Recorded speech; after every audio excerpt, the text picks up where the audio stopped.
Yeah, you tell him about it, girlie.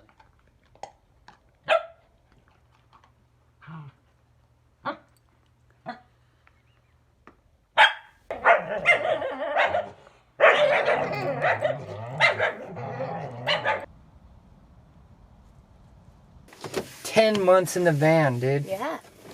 What does that mean to you? How do you survive as a couple in the van? Aren't you up in each other's shit all the time? Isn't it annoying?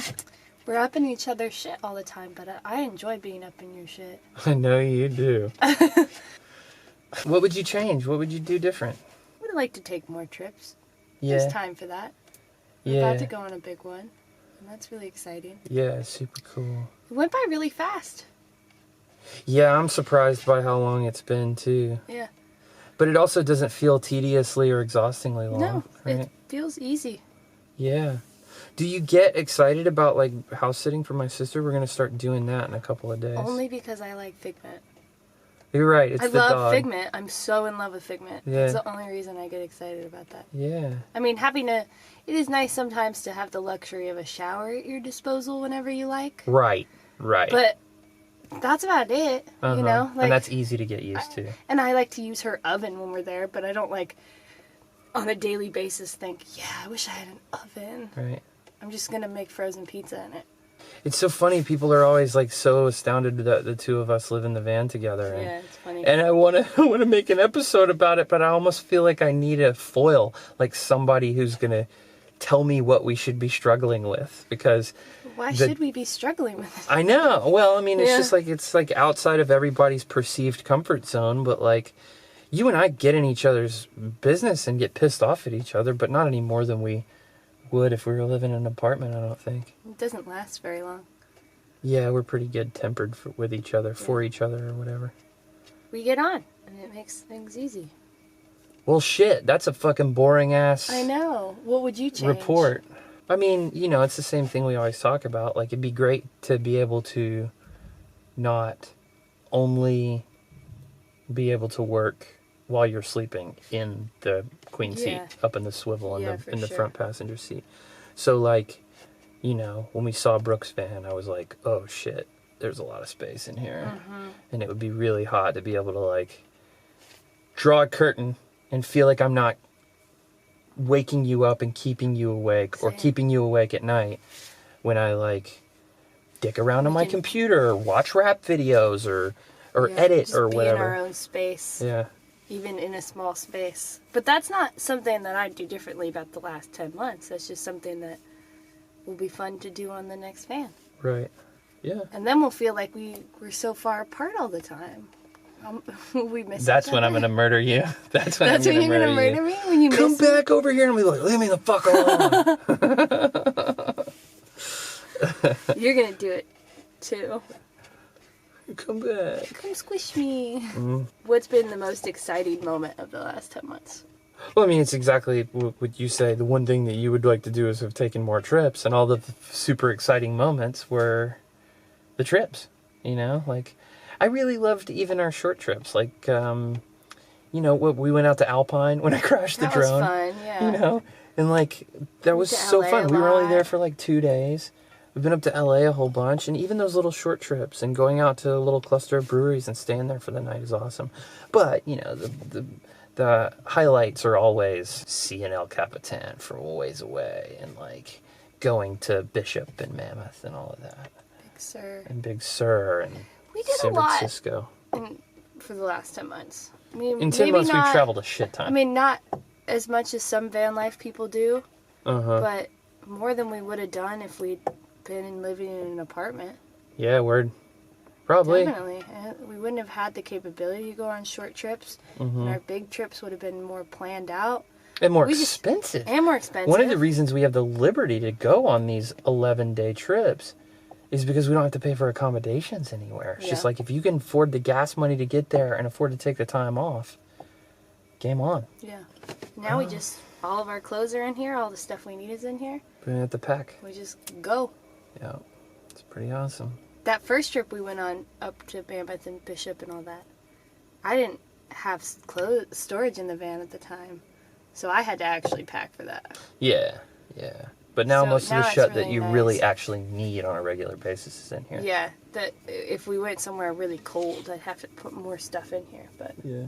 has there been a scary part or a frustrating part? Yeah, I mean, you know, in the early moments when I was sort of trying to pitch this idea to the loved ones in my life, you included, but more so the other people, it's like just the general judgment and like, and then it went from being like a people in my sphere judging me individually.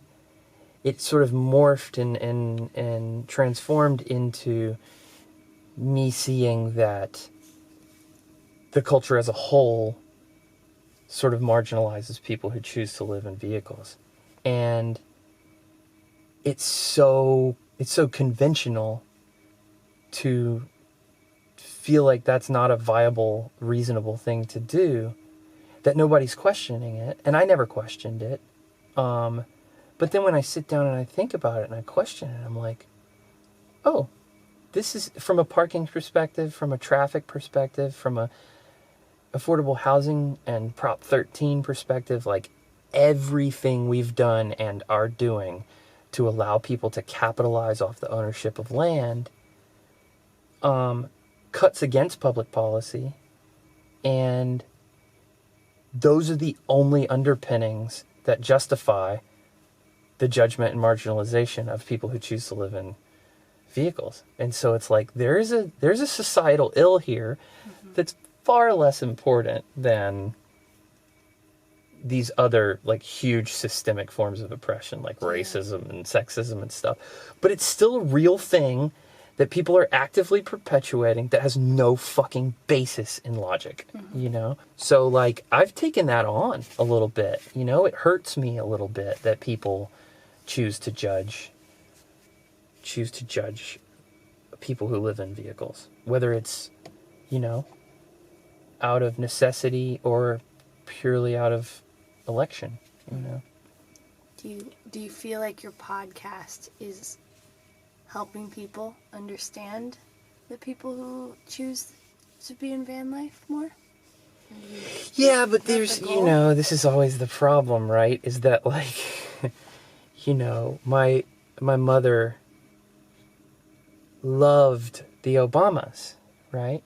Well, she still does, but I mean, when they were in office, and she would pass around all of these prescient, brilliant things that either one or that Michelle or Barack would say. But the problem is, the audience for my podcast is already not, like, generally speaking, not xenophobic and paranoid and judgmental about this specific issue. And so it's, you know, yeah, I hope that this is allowing, is creating a space where we can demystify the thing and show everybody that we're not all like, you know, sexual perverts and fucking drug addicts or whatever.